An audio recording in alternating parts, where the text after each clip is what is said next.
This podcast is brought to you by Most Valuable Podcasts, leading the league in podcasting entertainment.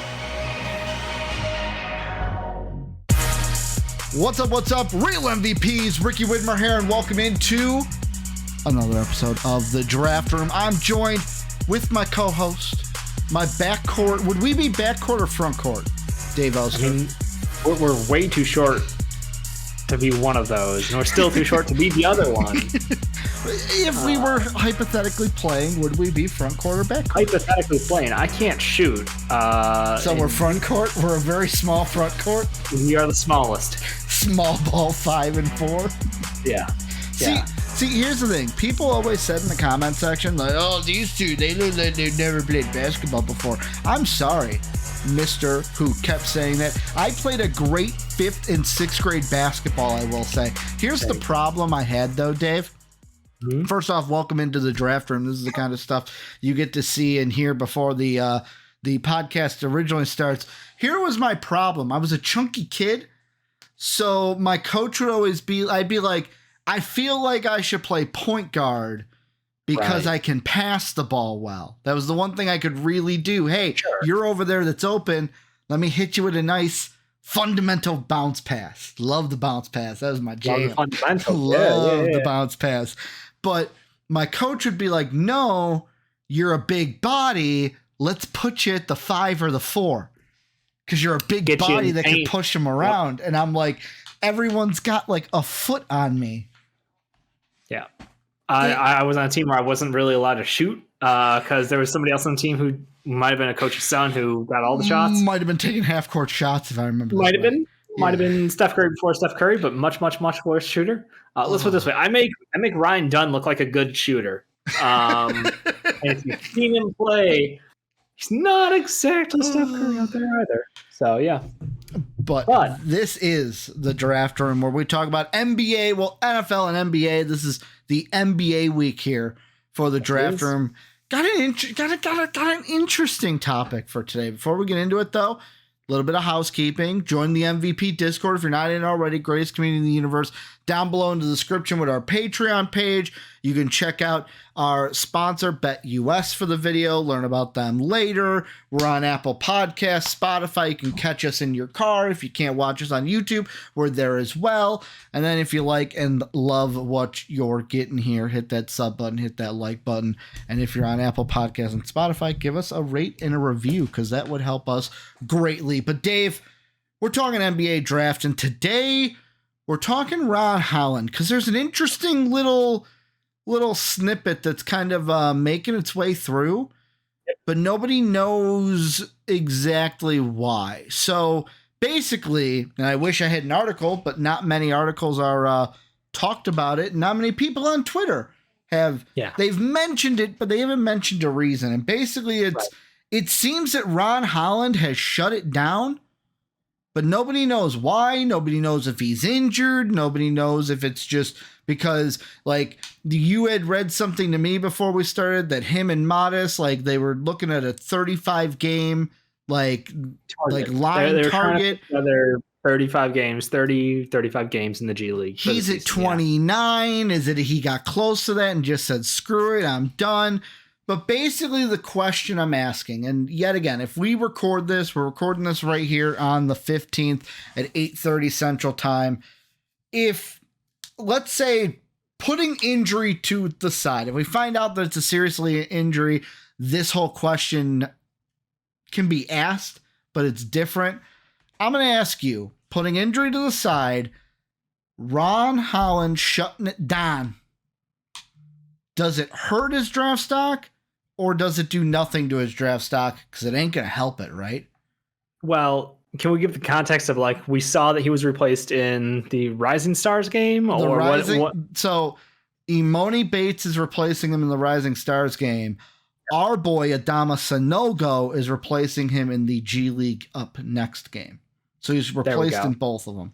And weekend. Officially, he was replaced according to, I think, Spears saying it was a hand injury, which a lot of people were confused because he missed games as a healthy scratch and there was no hand injury listed in those games. So there's a bit of like, are we just hiding from something at this point? Well, because if it's an injury, obviously it's like, I know you want to, I knew you wanted to bypass it, but I wanted to get out there. So like that's the context for why we're at where we're at, kind of playing a little bit of an assumption game as far as like he probably wrapped it up for the season. He's close enough to the target where he wanted to be. So it turns into the like, all right, let's say he's healthy. He's a healthy scratch. He's got nothing else he wants to prove. Is he going to hurt his draft stock? Was that your question? Well, yeah, because it's like, if it's an injury, it's going to hurt. Yep. But if it's not, if he's just sitting out to sit out, do you think it does nothing to the draft stock, or does it hurt the draft stock? Because I can't imagine sitting out games helping draft stock. Well, unless everybody's going to do terrible. It could definitely help his draft stock. It could definitely hurt his draft stock, though. Like, it's one of those weird things where if we saw him play more and continue to struggle, even with Modest returning to the lineup, gain a larger role in the team, maybe it would make some people question some things more. They've only played together, a handful of their games technically. So it's not like they had a whole season of getting in sync together, being able to play well. But there is definitely some question marks around his game, but we've seen so much of it already. That's the thing. This man has been the tank commander for the G League Ignite. He is just there to stuff the stat sheet. And, there's definitely some gaping holes in his game, but he is still a super exciting prospect. So it's one of those things where it's like, do we think that like Ron Holland plays losing basketball? And I don't like using that phrase typically. Notably because I'm a Chicago Bulls fan and Zach LaVine exists. Yeah. So feel free to make your jokes there. I will say this G League Ignite team has a lot more losses and a lot less wins than last year's team. Yeah, well, they went like 0-19 to start the season. Man, it was dreadful. Dave, if you did this and just listened to the game, you might be thinking, am I listening to the Detroit Mercy basketball team that just won their first game yesterday and is 1-25 now? I know they were favored as a winless team. They covered too. Fire. That's straight fire, like actually. The team they were playing only had 1 or 2 wins, so like, but still, that is a grain of salt.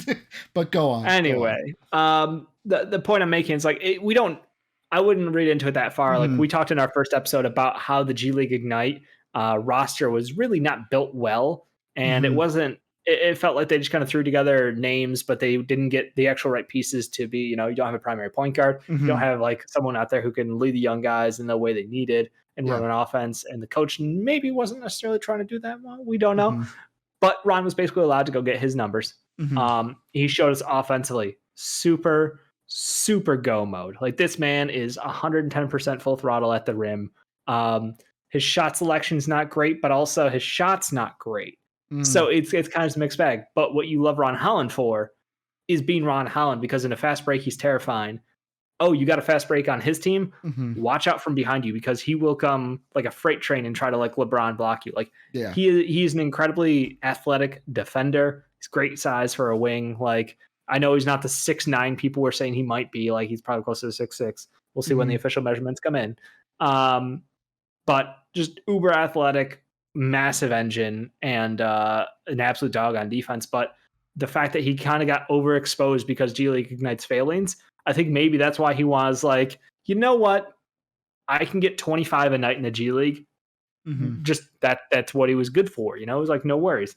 And being forced to be a primary ball handler was more of like an experiment, maybe to help grow his game in the future. Same with the shot selection. Like I'm trying to think of like ways to frame it, because I don't want to just say like, hey, he took dumb shots because he could. He whatever, because it's kind of like how San Antonio used Sohan as a point guard for a while. They're like, hey, look, long term, he's not going to be a point guard, but long term, him having those responsibilities, being able to make the passes, ball in his hand, dribbling, all those things are going to pay dividends year 4, 5, 6, 7, 8, 9, whatever in his career, where like he's going to be a super versatile wing for us. And people were just on Pop for that for the longest time.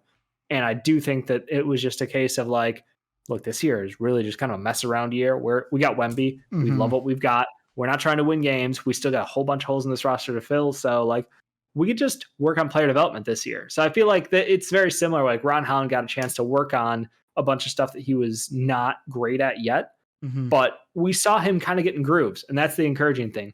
But not playing in the next, last section of the year, especially the All-Star weekend, which is like the handshake, the meet and greet with all the GMs. Like that is a focal point of the season. So that kind of is a surprise to me. Like I get not wanting to play in the rest of the normal games, but this weekend is a special time for a lot of teams because it's the last chance before the actual like combine and like workouts and stuff like that, where you got all the teams in the league, all the front offices, you got all the decision makers. Like it feels like that's a showcase event, and a lot of conversations would happen there, a la like winter meetings in baseball. I just like, for me, thinking about this and listening to you, my first thought is yet again, I'm going to say it again, broken record, putting injury aside, I would think the number one reason is he's probably sitting there going, hey, I've shown you what I got. We got 29 games of tape on me. I don't want to get hurt. We've won 2 games. We're not going to make G League playoffs. We're not going to win many more games. I ain't risking my health. I'm outie. Which there's a part of me that goes, okay, I understand that. However, there's a part of me, and this is just how my brain works. Yeah. Is if I was a GM, I'd sit there and I'd be looking, and it's like, okay, you probably don't want to play in the All-Star games. You don't want to play in the rest of your G League games, because if it's not about getting injured, then like being afraid to get injured, my question goes, okay, are you afraid of being exposed? Are you afraid of, hey, the longer I play, the more film there is on me, the more negatives you can find, there's more chances for me to get exposed by opponents. Like he could be skipping the rising stars and stuff because it's like, oh, though, like if the talent in the G League is roasting our team, I don't want to go up against that. So first off, it's like, okay, if that's the case, check mark like in the negative, because I want that if dog. You got somebody ducking. I guess I want that dog in him. I want to. Ron Holland gives me that vibe though. Like, I feel like if you watch this man play defense, I'm not very afraid of like the mentality being wrong. I think worried about being exposed a little bit might be the bigger one though, and this is the main point I wanted to get to is if I'm a GM, I'm sitting there. Pistons, Wizards, Spurs. These are teams that could be in the top 3 if they take them that high. The Grizzlies, the Raptors, the Blazers, the Hornets. Name any of the top 10, like pretty much any of the top 8. I'd throw the Rockets in there too a little bit, but not really. Main the top 7. But I look at this and I go, okay, odds are if you're going to be taken in the top 7, you're being taken by a bad team. Pistons this year, bad. Wizards, bad. Spurs, they have Wemby, could probably make a jump next year based on that talent. Hornets, bad. Blazers, bad. Raptors, bad. Grizzlies, they're injured. Thank you. Like, so what? 2 of those teams, I got a big percent of going to a bad team. I'd look at this and I'd go, okay, my question is, you're playing for a bad team that has only won 2 games. What are the odds if you're going to quit on that team, that when the chips get hard and we are in a bad, like the Pistons, the Wizards, when it's a bad season, well, you're going to quit on us? You're going to Zach LaVine us, Dave? Is that what you're going to do? I'm not going to try unless we're winning. Like, Rome wasn't built in a day. I'm looking at our roster. We're a bad team. I know we're not going to change this overnight. Do I have to worry about your commitment through our rebuild? No, that's a valid point. And it's been really interesting. You brought up the Pistons and the locker room. I remember just because they're historically bad this year.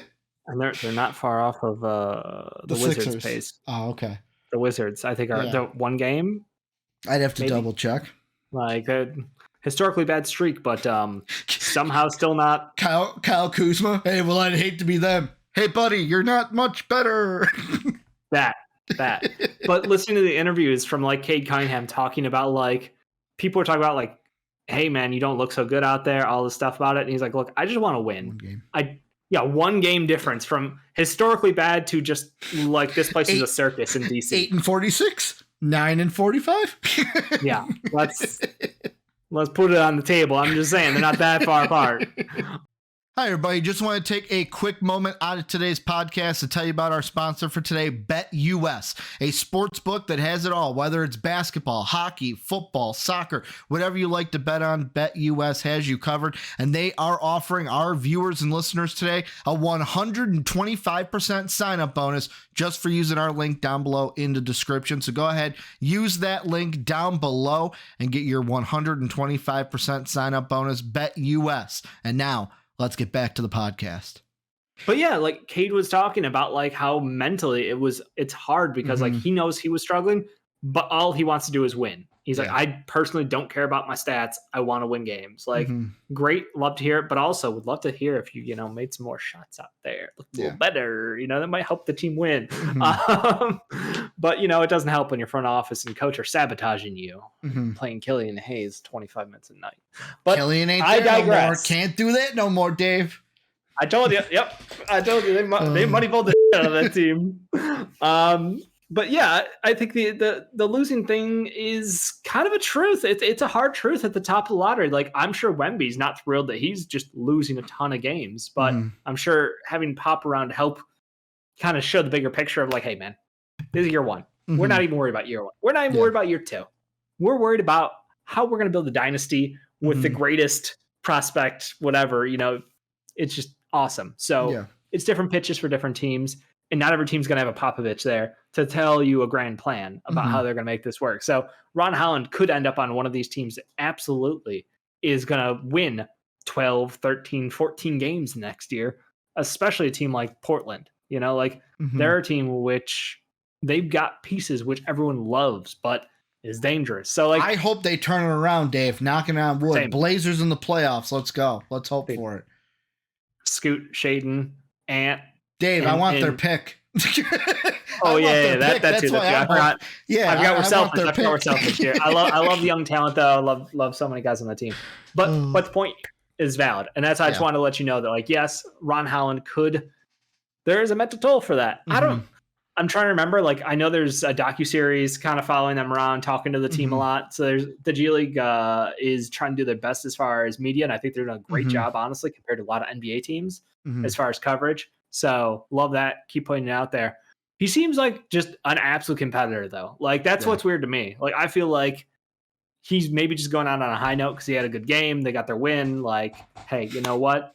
We are done. We are set. Talking about Ron Holland. Oh, they got their win. 1 of 2. I think he was there for 1. Yeah, and then they won their second game. Yeah, but he quit after 1 win. Yeah. That's the story. That just looks even worse. Yeah. I think that was their first win of the season was at first. And they got their second one in the last couple of days. So yeah. But I don't think no, man, I'm talking myself into this is a problem, isn't it? It is a problem. To me, it's a problem. Because here's another reason why I think it's a problem. His hand better be hurt. His hand better be hurt. And the reason why I say that is you look at this draft class. We talked about it 2 weeks ago. Yeah. And it would be different if in years past we've had the tiered system. Like, I'm going back to the Zion draft because that's the one I remember. It was like Zion and Ja were tier 1. Then you have 3 or 4 guys that are tier 2, a couple more that are tier 3, and then the rest. You could make a debate for that here, but the window between everyone, it's to me, there is no tier 1, tier 2, tier 3. It's just tier 1, which is a bunch of guys, and then the rest. 7, 8 names. Yeah. Yeah. I would say it's 2 tiers almost. Yeah. There's about 7, 8 names at the top of the draft class. And then there's a whole bunch of the rest, and you could go 10 through 50 and probably have a reason. And you might be right, you might be wrong. But that's what I love about this class. And one thing I'm going to throw out there, because, you look at where he is on draft boards, and I'm using Tankathon as the example. I know that your board is very different than Tankathon's. Absolutely. But there's a lot of them out there, though. They have 6 names ahead of Ron Holland in their mock draft. Yep. So you're probably thinking, way you've played, way the team has played, I might not be jumping up to number 1. My spot might be solidified. However, there's a possibility, Dave. There's a guy behind him that we mentioned pre-show that you were talking about BETUS, who plays for that plays for that G League team, who we could get I mentioned too, Zach LaVine, Kobe White situation potentially. You're no longer playing. These guys get to play without you. If the team then looks better without you, it's like is that something or nothing? Because you got to ask that question then. Yeah. Could be a whole lot of nothing. It could be a nuttin' burger, or it could be something. It could be something. It definitely could. Okay, so 2 pieces of context for everybody watching at home. Gabe York joined the team, basically to fill in the hole from Ron Holland not being there. And he's taking over, like, being the scoring wing for the team. Had some incredible performances in a short amount of time. So credit him for, I think he dropped a 45 piece out there in his second last game. So credit to him. But yeah, BETUS has looked really encouraging as of late. And shockingly, like, maybe he should be back to the number 1 overall, U.S. prospect in this group. So, and, I think the cool thing with him is, like, he's this weirdly long, like, he's a big wing, but he has, like, that point guard handle. He's got that, like, okay, this guy could be our ball handler. It's not tight. It's not, like, the best handle you've seen. It's not even on, like, it's not Rob Dillingham's level, which best ball handler in the class right now. Might not even be in second, but, like, it's solid enough, and especially for his size, like, he gives you different looks from an offensive perspective.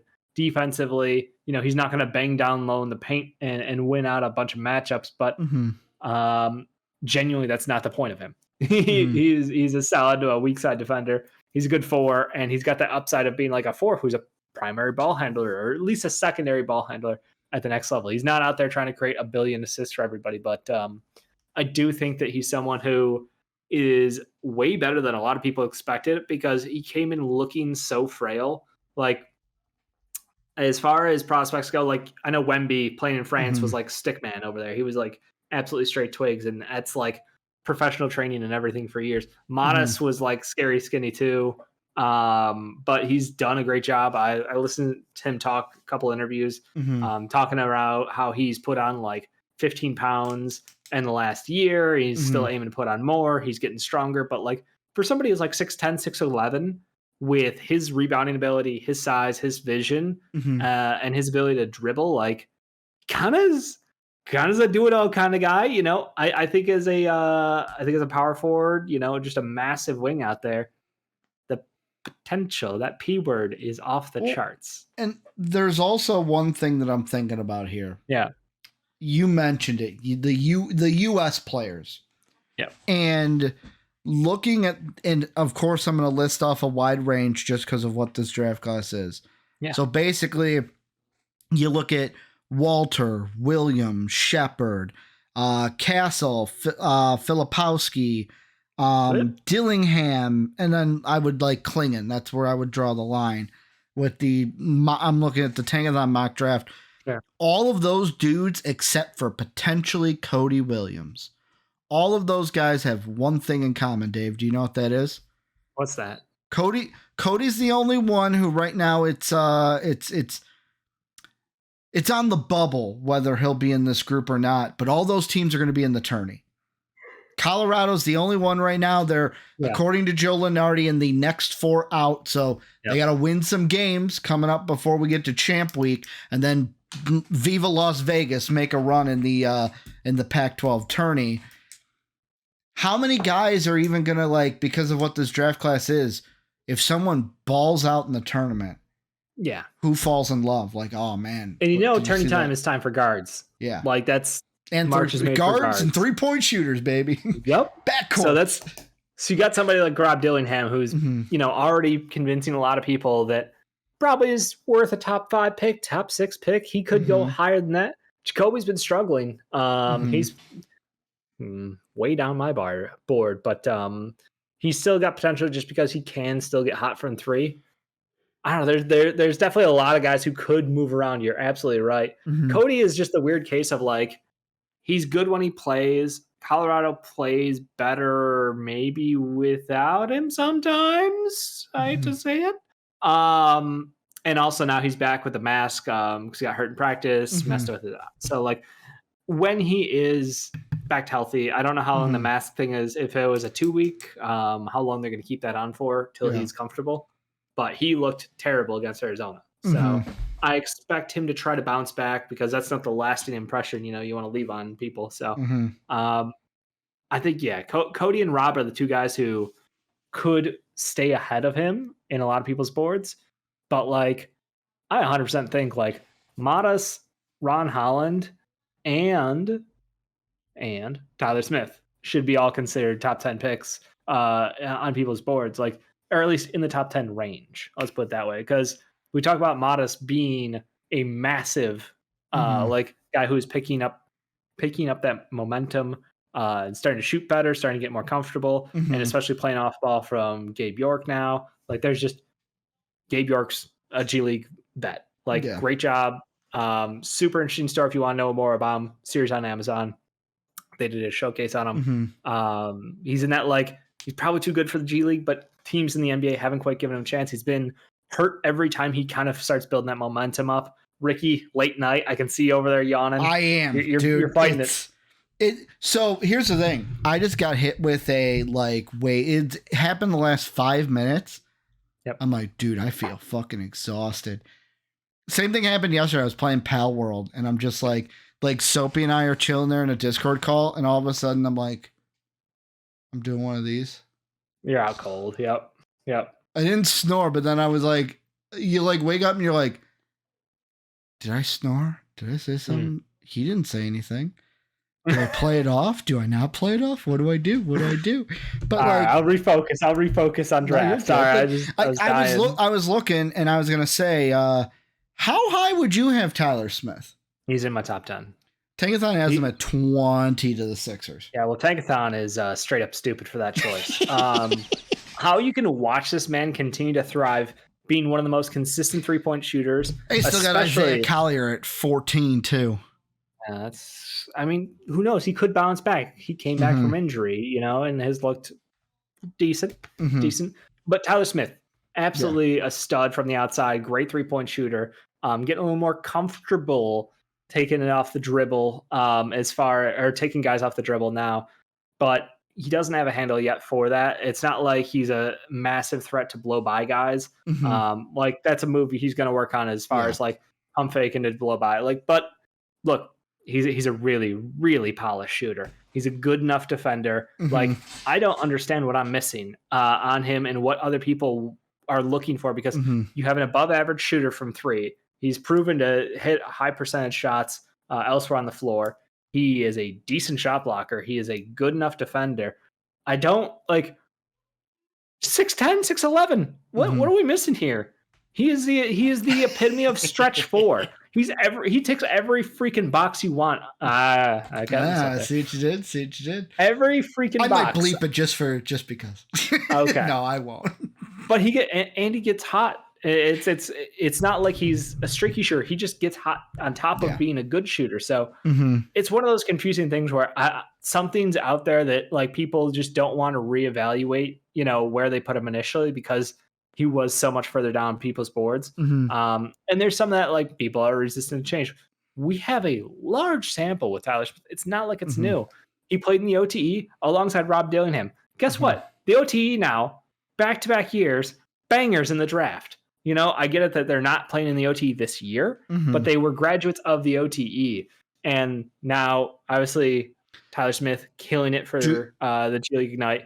Rob Dillingham killing it in college. Do you think we'll see more guys choose OTE over G League? Like, it's a graduation program. I think the situation with the Thompson twins was different because they were like 20 playing against 14-year-olds. Like, true. That was some illegal competition. I mean, it's not like everybody was 14. Clearly, I'll say this. Point. I saw this as an article, and I wanted to ask your thought because Ron Holland falls into this. Sure. We talked about other G League guys. Yeah. So last year, the G League team won 11 games. Yep. This year, they've won 2 games. Yeah, turns out not having a point guard matters. Do we get to a point, though, if this team over time doesn't improve or gets less competitive, does the NBA look at it and go, something's got to be reevaluated here? Or did we really setting these guys up for success? I think the choice as far as who they're going to allow on the team will change. Mm-hmm. Like obviously the whole point of the G League was like, they're like, let's name grab top players in the draft and try to bring as much attention to them as possible. And they're kind of like the tour team of like, hey, they might not win a lot of games, but hey, these are the guys in the draft. It's exhibition matches. You get the exhibition matches. You get the, like this year was Perth came over and played a couple games. Yeah. Last year we got to see Wemby versus them. The year before I think was. So should they even count wins losses for them, or should they just be on the schedule and just play? Hey, wins losses matter. Always matter. But they're not eligible for like everything. So like that's the whole point. But no, I think it's just poor roster construction. Like next year, like you'll have Dink Pate with another year under his belt as their point guard. I think he's improving. And again, he's a 17-year-old. He's not even able to come out in this draft class, but this is his 2-year process basically. So he got to learn a little bit with Scoot, and now he's learning this year. I'm sorry, he's learning this year, and then next year he'll be like the second-year guy. So there's a lot of nice things about it, but it's just poorly created as far as like roster makeup. Coaching-wise, it's hard to say because all the content they're putting out looks very helpful. All the guys speak super highly of the vets being great mentors, looking to provide help, all these great questions, all this stuff. So it seems great. I think it's just they pooped the bed a little bit as far as not getting a point guard. And whether it was a case of they should. It's almost like one of those are important, huh? Yeah. I wonder what NBA team could use one of those. Yep. Been saying it for about 5 years now. Well, us Even Spurs longer. now, but there's several teams. But the point being, yes, they should have gone ahead and paid for or overpaid for point guard. Yeah, absolutely. I don't think they rework anything. I think the OT is great. I think they're just going to keep building on top of it. But I do think. Go ahead. No. Go ahead. I'd rather get what you have to say. I do think the success stories are kind of a mixed bag. We talked about it a little bit last week, but like I truly think like Tyler Smith is being overlooked purely because his pre-draft position and coming from OTE. And I'm glad that him and Rob are succeeding so strongly that like haters can't even like point back and be like, OTE is a joke, because I think that's also a helpful same thing. It's helpful to these young kids to play like this high level, intense, well having professionals around them to help build them in the right direction. I will say and I wasn't going to ask this. I'll pocket my question for a little bit. This popped in my mind because of what you just said is that's the one difference I've noticed between the NFL and the NBA. NBA, it's like, I've had you 20 since the beginning. I can't move you up that high. Okay, 19. Whereas like the NFL draft, it's like I'm thinking about right now, it's like everyone beginning of the season had JJ McCarthy from Michigan. Like, he could be the 5th best quarterback. Now it's like, there's an NFC team that could trade up and take him at 2. It's like, wait, what? Number 2 pick now? Like that's a little different because like quarterbacks are like, but it's like there still is that difference of like, in the NFL, teams are not afraid to say, we were way too low on you. We're gonna move you right up. And I shouldn't say teams. There are NBA teams that they are a lot better at ranking the guys than the draft experts are sometimes. Absolutely. The Ron Holland question I was going to ask is, with him sitting out, I know this is kind of a little bit of a speculation game. You're kind of like thinking about how well are the college kids going to do, the G League Ignite kids going to do. Yeah. Do you think A, Ron Holland doesn't fall from where he's at, or B, he does fall? And if it is B, the second question onto it, how far will this have him fall? I think he does fall a little bit, but in the short term, not like overall. I think like we're going to have a month basically where we see everybody else play and we're not going to see him. But at the same time, it does feel like, hey, we've seen what we need to see. Like guys in the past years who have missed time, like Darius Garland, we were joking around before and we're like, who's missed a bunch of time? It was Wiseman, Darius Garland are 2 guys who only played a handful of games in college and then like basically like two different sides of the coin. Very. Garland injury, Wiseman was not injury. Yeah, Wiseman was a choice. And then you go further back and you go, okay, Michael Porter Jr., he got injured. He had the push to come back to show, hey, I still am a good basketball player. He looked terrible when he came back. And obviously the medicals hurt him. It was just, he just everything. But still, great player. And that's one of those guys where, like you said, he's on people's boards as a top player.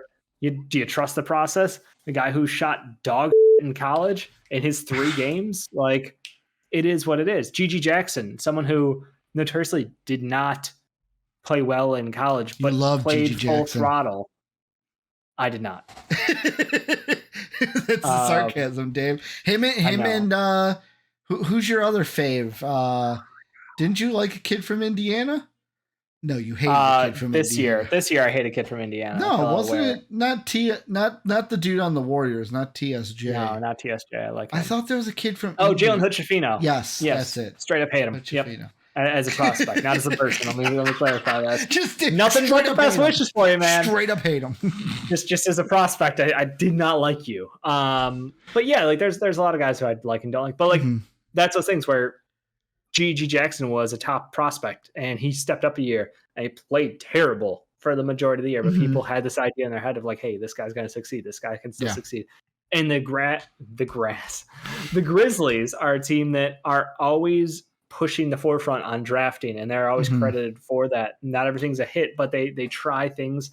And because of all the injuries this year, we're getting to see a lot of G.G. Jackson. And, it's a mixed bag, to be honest, but it's probably the best spot for him as far as he's still getting a chance. Amoni Bates, struggled college, came up and played. Like, I just think that you can't, 1-to-1 it. I forget how we went down this slide of, pre-draft Holland versus, the expectations of what they will do in the NBA and where they go draft position wise. So no, I don't think he's going to fall down to like 15. I think that Holland is going to bounce. Could he fall to 11 though? Could he fall that far outside the top 10? Absolutely could. I don't think he should, but I think he absolutely could because like we talked about, there's just so many guys who are going to have a chance to impress. And we mentioned the handful of college guys at the top of the boards, but then you have to look at like that next tier of guys who are in college still, but they're upperclassmen who could shine come tourney time. You know how much those upperclassmen kill it in tourneys, especially a team like Tennessee, Dalton Knecht, being someone who is just a bucket. The kid's a bucket out there. So like if he comes up big for Tennessee and looks a little serviceable on the defensive end, he's going to go flying up the board even higher. Like there's just a handful of those guys who have that ability and opportunity. And then you've got the playoffs going on for EuroLeague. Same thing. You're going to have big games for Risache. You're going to have big games for hopefully Topic comes back. Like there's a couple ifs there, but there's opportunities for a lot of these guys. So by him going, hey, assuming the hand is not an actual injury, it's just we're done for the year kind of thing, catch you at the combine. I just don't love it. I don't love it. I don't love the look of it. I'd rather he keep playing, keep trying to get better. And, try to get some different looks out there with another guy drawing the defense's attention without him trying to play hero ball so much because he felt he needed to. Like, it's one of those things where the more looks, the better, in my opinion. Maybe because I want to scout, more data, better data. That's just, you're going to get more accurate results. I don't know. To me, it doesn't, like what you just said, it doesn't sit right. Yeah. Mainly because of the point I made where it's like, mainly are you dodging playing on a bad team? Is it like well, you know what, I showed you enough, I'm not gonna do this if we're gonna keep losing, which to me shows do you have the character to play through it even if we are bad, which guess what, we're probably gonna be bad because of who you're getting drafted to, unless he gets like, I'll be completely honest, it could be something where like Grizzlies? No, not even the Grizzlies. If he goes outside the top 10 and goes to like the Thunder or the Hawks, even, it's like, okay, that's great. Winning-ish teams. I say ish because, the Hawks are still battling a play-in spot and like, right. But he's a great fit there. Like that's the thing. You want, I'll have to look it up later when we get a bit more into it. But like, as far as an athletic wing who can play defense, who can attack the rim, he's an excellent prospect, and he's got his shot's not 100% broken, but it's not good either. So like you can work on him for pieces. He can do a lot of things really well, and I think that a lot of teams are probably going to overlook that and point at like, hey, the guy can't shoot from three. Like he can't, whatever. His shot selections are like the man had like a full buffet in front of him, just a full smorgasbord. And it was just like, just do what you want, man. Just whatever you want. Smorgasbord. Seriously though, that's kind of like how it was treated in the G League. So I'm really interested to see him play on an organized team and do that. I mean, it's going to hit different. Any final thoughts on this? I think that Holland is going to slide a little bit on boards because of this. We'll have to see how much of the combine he participates in. That was going to be my next question. Part of it? How much of it do you think he could we see like hey, I'm doing measurements, I'm answering questions, but I ain't doing the 5-on-5 or anything like that? Yeah.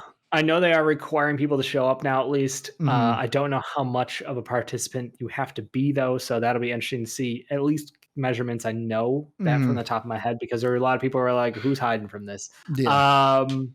But I think that stuff he'll do fine on. So I think it's just more so like answering the question of why'd you shut it down? Are you afraid of something? What have you done in the meantime? If you can show up, and you remember Dylan Mitchell from last year, who had not taken like a 3 in college, hadn't taken a 3 since whatever year in high school. Like, but he came in and he was shooting threes during, the spot up drills and was able to sink shots. It could be like that. I mean, let's be honest, Dylan Mitchell back in college, still not shooting threes. So still, we don't know, but the idea of progression was there, and that's all you can ask for. And I will say this, if he is not hurt, I hope that shut it down doesn't mean I'm not going to do anything. I hope shut it down means, hey, I'm not playing with you guys, but I'm working in the gym. He's still working out. Yeah. He's still with the team. Sometimes you gotta iterate that, because sometimes it's like shut it down really means shut it down. And then they come in and it's like, you don't really look, you looking a little Grant Williams over here. You know what I'm saying? Oh, get out of here. Well, he's not being sent home like PJ Washington. So, by the way, last thing I'll leave off with, Jake hit me up with this because he saw it on Twitter. You know what someone said about the Grant Williams stuff that went down? The whole like yapping and like showed up out of shape. Jake said, best reply he saw is like, lesson in life. You can either you can be annoying, you can be fat. You can be one, but you can't be both. Got me thinking. How many fat guys do you know? And I'm asking you guys, the viewers out there too. How many fat guys do you know that people like who's annoying? Usually the ones people like, you gotta have that humor. Hey, I'm fat, so I gotta rely on my humor to make people laugh. You gotta make people happy. Exactly. You can't be. But how many people who are annoying, and it's like, well, he's a good-looking guy. Like, all right, like he's not the worst. Like you overlook it because there's a redeeming quality. There's a reason you're easy on the eyes. There's a reason Zion Williamson's still on the Pelicans. He's very, very good at basketball. Yeah. You're gonna tolerate the weight issues until you can't. And he's probably not an annoying person in the locker room to where it's like, will this guy shut up? He's genuinely great. Love Zion. but meanwhile, you got other guys. Who else was a fat NBA? Who else was a fat NBA player? That's what I've got. Yeah. Formerly Snack Randolph from the Grizzlies, now over with the 76ers. And he basically could have been getting like 25 minutes a night for this which is wounded Grizzlies squad, but instead he's still fighting for minutes on the wounded Sixers squad. Yeah. It's just, he showed up, I think 30 pounds, 40 pounds overweight. And it's just like, why? You are a professional basketball player getting paid so much money. All you have to do is be in shape. Yeah. So you had one job. Well, you have two jobs, but really one job. Yeah. But that is going to do it for the draft room today. As always, let us know what you guys think down below. Remember, Discord link down below, Patreon link down below, BETUS link down below, Apple Podcasts, Spotify. I believe those are in the description. If not, you can go to MVP, mostvaluablepodcast.com, and it's there as well. Comment down below, hit that like button, that sub button. Dave? Yep. Thank you for a great podcast. You had a lot of insight today. A lot of insight. Dude, like, I will apologize to anyone on the YouTube. Like, it was one of those things, I'll just say this. Have you ever been, you're like not tired? Like the eyes didn't feel like they were closing, but Dave, I was looking at you and I'm sitting there and it's like, my eyes are open. I can see you, but the lenses in my eyes are like fading to where it's like, blink. I can't see a face anymore. I'd look at my computer screen. I'd be like, wait, what? I can't read a name anymore. I have my glasses on, Dave. Why can't I read this name? Jumping jacks there, Chief. Get the blood flowing. Dude, maybe I needed to. Maybe I needed to. But yeah, that's gonna do it for. Maybe it was just Ron Holland putting me to sleep. Maybe it's that. I mean, maybe it's Ron Holland. Might not excite you. The G League Ignite. Like we mentioned, Ethan Amonza. I'll be completely honest. The G League Ignite probably does not excite me. It's good games. It's entertaining games. A 2-win team does not excite. I like good basketball, Dave. That's why the Bulls infuriate me right now. Yep, I understand. The trash bag came out for a little bit before he put it away, if you know what I meant. I do. Yeah, he was a trash bag for, I think it was against the Hawks, a little bit of a trash. Wasn't full trash can mode. Yep. He was just fluffing that bag. He was fluffing that bag. You know when you take it out and you go. That's right. I would assume though hates the Atlanta Hawks. Was balling, dude. He is born to hate the Atlanta Hawks, and we just love him for it. I'm just happy Donovan Mitchell did what I needed him to yesterday, Dave. There's one thing. There's 3 things you can count on, Dave. And you know what those are? Ricky gambling. Nope, not that. Death, taxes, and Donovan Mitchell getting 30 points against the Bulls. Oh, that's true. That's what you can count on it. Like, I was worried for a little bit, but he got his over 28.5, which 30 was the thing I was thinking he would hit, and that's what he hit. But yeah. Thanks for everything you guys do. You're great people. This is a Sean Anderson-esque close for you. Have a good day, everybody. Bye. What are you, soapy now? What are you, soapy now? You're on Sean Anderson, so I thought that. As always, we'd like to thank the people that make these videos possible, our patrons whose names are displayed on the screen now. If you would like to become a patron, go ahead and click the Patreon icon in the bottom right. And if you'd like to check out another video from MVP Sports, hit the video in the upper left. As always, thanks for watching.